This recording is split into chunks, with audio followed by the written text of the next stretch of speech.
कॾहिं कॾहिं अखियुनि जे पिंबड़ियुनि ते उॾामूं कंदड़ ॻोढ़ा ॻाल्हियूं कंदा आहिनि। उहे ॻोढ़ा जेके दर्दनि जे दग तां उकिरी दिलि जी तारीख़ बणिजी वेंदा आहिनि। उहे ॻोढ़ा जेके परलोक पधारे वेंदड़ प्यारनि जी यादि में वहाया वेंदा आहिनि। गलनि जे ॻोठ खां वेंदे सीने जे संसार ताईं उन्हनि ॻोढ़नि खे हिकु अलॻि माना हूंदी आहे ऐं हिकु अलॻि दर्द हूंदो आहे। सूर में ॾियो धूण आऊं अॻे ई कांइली ऐं हाणे ॻोढ़नि ॻाल्हायो जे उनवान सां ताज़ो विछी वियल पंहिंजे भाइरनि जहिड़े दोस्त क़ुर्बान अली मियाणू ॾांहुं कलम में लुड़कनि जी मस मिलाए लिखियल हिकु दर्दाणो ख़त थर नगर जे महबूब पार ॻोठ ॾेणियूं लंचा खां अलाए ॾिने हालाणी जे हथ अखरनि जी उहा ख़ुशबू ऐं दर्दनि मारी दिलचा उहे अंदाज़ जेके अंदरि अधु करण सवाइ रही नथा सघनि। हालाणी कुझु हीअं लिखे थो। हा मुंहिंजा यार क़ुर्बान कसम सां तोखां पोइ ख़ुशियुनि जा चंड अंदरि जे चांद में उभरण छॾे पिया आहिनि ऐं दर्द जी हिकिड़ी डिघी ऐं कारी राति आहे जेका रही पई आहे। अॼु तोखे सारे अखियुनि जा पांध आला कंदे सोचियां वेठो, अकेलो सुनसान तन्हा।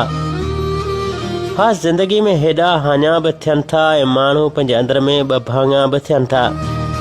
उठल कूंच ऐं मुठल मारवी जे अखियुनि जो कसम त मुंहिंजा महबूब भाउ क़ुर्बान तुंहिंजे अण मुंदाह ते विछोड़े अंदरि अधु करे छॾियो आहे। अंदरि जिनी अधु सुध सबका तिन खे मोकिलाइण वञण जी का वेल हूंदी आहे, पर यार क़ुर्बान ही वेल तुंहिंजे वञण जी न हुई। जेको मालिक खे मंज़ूर इंसान वीचारो भला करे बि छा थो सघे। सारीअ धारां ज़ोर हले कोन हबीब से। क़ुर्बान यार विछण खां अॻु तो ही सिटूं बि चयूं हुयूं त हयाती जो हथ में विधोसीं मगर छलो गिरगिलो थी पियो ज़िंदगीअ जो। ॿार मुंद में ख़ज़ाऊं खणी ईंदड़ तुंहिंजे पूरे जोभनि जो विछोड़ो असां सभिनी जो रूह रत करे पियो आहे। हा यार, हय करे हलिया ॿोल न ॿोलियाऊं, हींअरो ॾंदड़ पाड़ जीअं छिके छिनाऊं, तंहिंखां पोइ आऊं साजन सघी न आहियां।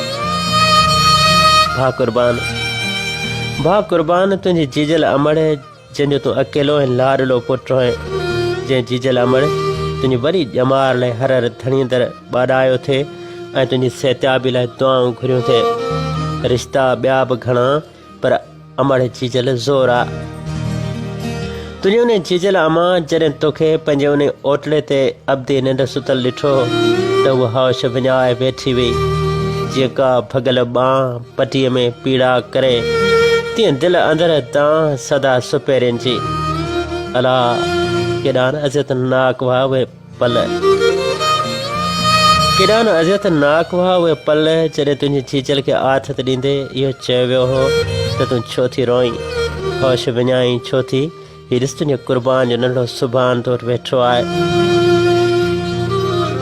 अला उन वेल तुंहिंजी जीजल जा ही जुमिला ॿुधी धरती बि धुबी पई हुई। चयो हुयाईं त सुभाणे मुंहिंजे क़ुर्बान जो लख़्त जिगर आहे, अला पाक चची ॼमार था फरमाइसि, पर सुभाणे मूं लाइ क़ुर्बान जहिड़ो कॾहिं बि थी कोन सघंदो। बसि मिटी इन मकान असलूं हुई एतिरी। क़ुर्बान भाउ मूं तुंहिंजे विछोड़े जा वड हकीम हारून ऐं मुश्ताक ऐं अयूब जे अखियुनि में बि समुंड जे छोलनि जा झुलंदे ॾिठा जिन तोसां कराची जे अस्पतालनि में अज़ियतनाक घड़ियूं घारियूं हुयूं तुंहिंजी तबियत जो पल पल पुछण लाइ। मूं मुश्ताक ऐं हकीम खे कॉल करे ॾाढो तंग कयो हो यार। कॾहिं मुश्ताक ऐं हकीम जा नंबर बि बंदि हूंदा हुआ त अनवर या इलियास खां कॉल करे पुछंदो हुअसि त हमरा जा नंबर बंदि आहिनि, तव्हांजो को राब्तो थियो हुजे त हाल अहिवाल ॾिजो। सभई इहो चवंदा हुआ त अल्हम्दुलिल्लाह अॼु क़ुर्बान ठीकु आहे। ऐं पोइ जॾहिं मुक़दर जो सिकंदर साथ छॾे वियो त उहो 18 अप्रैल जो ॾींहुं बि अची ओरड़ो थियो जॾहिं तुंहिंजे साह जो सॻो जिस्म खां जुदा थियण लाइ संभरी रहियो हो। वञी विसरी शाल जोतो सोदो सिखियो अञा आहे काल उर्दू सफ़र संभी। क़ुर्बान यार हाणे कंहिंखे ॿुधायां, हा क़ुर्बान यार हाणे कंहिंखे ॿुधायां त उन 18 अप्रैल जी राति मुंहिंजे मन तां कहिड़ी क़यामत गुज़री हुई जॾहिं तूं SIUT कराची जे बेड ते ज़िंदगी ऐं मौत जी आख़िरी जंग लड़ी रहियो आहे। उहा सॼी राति मूं तुंहिंजी सिहतियाबी लाइ धणी दर ॿाॾायो हो। तुंहिंजो हाल अहवाल वठण लाइ हर तुंहिंजो ई नंबर मिलाईंदो रहियसि, जेको काफ़ी अरसे खां हकीम हवाले हो। हकीम कॉल रिसीव न कई त मुश्ताक जो नंबर मिलायमि, जेको बंदि मिलियो हो। ऐं पोइ बदकिस्मतीअ सां टेलीनार जी सर्विस बि मोकिलाए वई, पर निंड नेरनि खां कोई ॾूर हली पई हुई। तुंहिंजी तबियत जो पतो न पवण वारे सदमे सुख सां सुम्हणु किथे थे ॾिनो। ऐं पोइ राति 11 बजे ॻोठ भरिसां भिट ते वञी वरी अयूब खे कॉल करियां थो ऐं तुंहिंजो पुछां थो त अयूब रोई पवे थो त बसि यार मुक़दर साथ छॾे ॾिनो।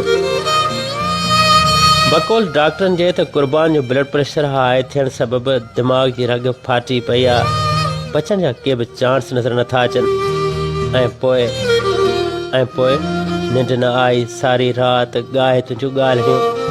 बसि राति जो बक़ाया हिसो बिस्तर आऊं ऐं तुंहिंजूं अनेक सारोणियूं सिरांदी रखी तुंहिंजी यादुनि खे लोलियूं ॾींदे उन 19 अप्रैल जे अभागे सुबुह सां हम कलाम थियूं था।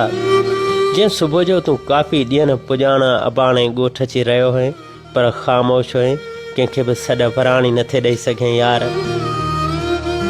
तूं ऐं मां बा वफ़ा रहियासीं मगर बेवफ़ा थी वियूं राहूं। तूं ऐं मां बा वफ़ा रहियासीं मगर बेवफ़ा थी वियूं राहूं। तुंहिंजे ॻोठ अचण जे इंतज़ार में तुंहिंजो 3 सालनि जो नंढड़ो सुभान केॾी महिल तुंहिंजो बाबा इलियास त केॾी महिल तुंहिंजे नाना हारून जे हंज में बेताब हुयो ऐं हू हर पंहिंजे मासूम निगाहूं रस्ते ॾांहुं खणी इहो पुछी रहियो हो त नाना मुंहिंजो बाबलियो कॾहिं थो अचे। ऐं पोइ आख़िर अॻी बेल तूं पंहिंजे अबाणे अङण ते पहुतो आहीं, पर न सुभान खे सॾु ॾेई ऐं सॼे गले लाइ चुमियूं ॾेई सघे, न जीजल माउ जे सॾ जो को जवाबु ॾेई सघे। तॾहिं शायदि तुंहिंजो सुभान बि सम्झी चुको हो, पंहिंजे ॿातिरियुनि ॿोलनि में चई रहियो हो त मूंसां त न हुया ॼाया ऐं माउ ॿुधाए मूंखे ही दर्द आख़िर किथां आया। जॾहिं तूं पंहिंजी जीजल माउ ऐं सुभान खे सॾु ॾेई न पिए सघे त सुभान जे मासूम चहिरे खे ॾिसंदे ईअं महसूसु थी रहियो हो त सुभान बार चई रहियो आहे त मुंहिंजो बाबलियो मूंखां छो रुठलाए, मूंसां छो नथो ॻाल्हाए। ऐं उन वेल वणनि ते वेठल पखी बि हमल फ़क़ीर जूं सिटूं चई रहिया हुआ त दाऊं दर्द फ़्राक जूं ॾेह ॿुझनि थियूं ॾूर, पर हमल ही कहिड़ो कलूर जो साजन सुणेकी न की।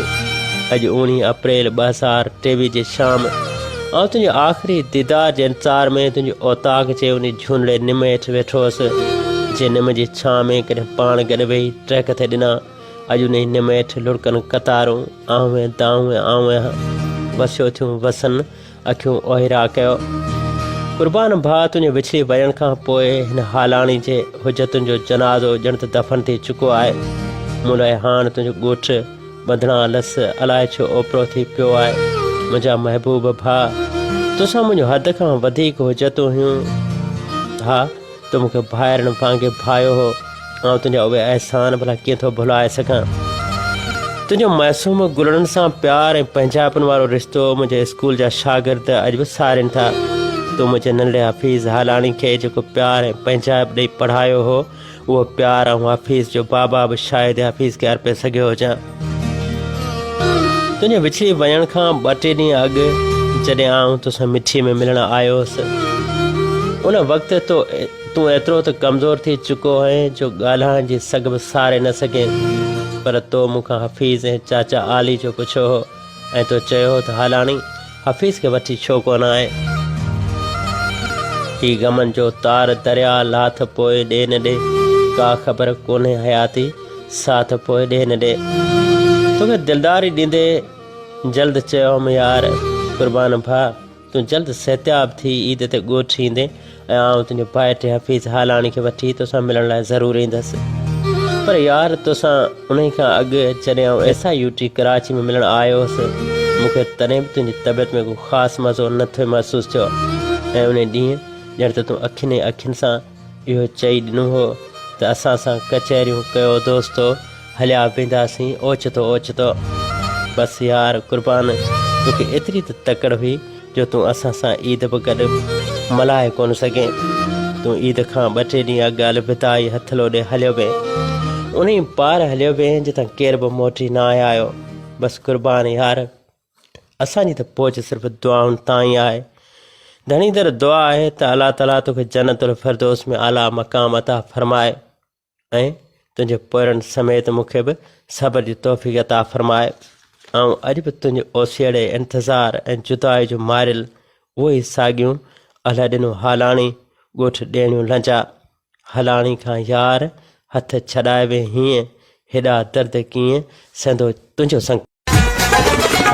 छोड़ो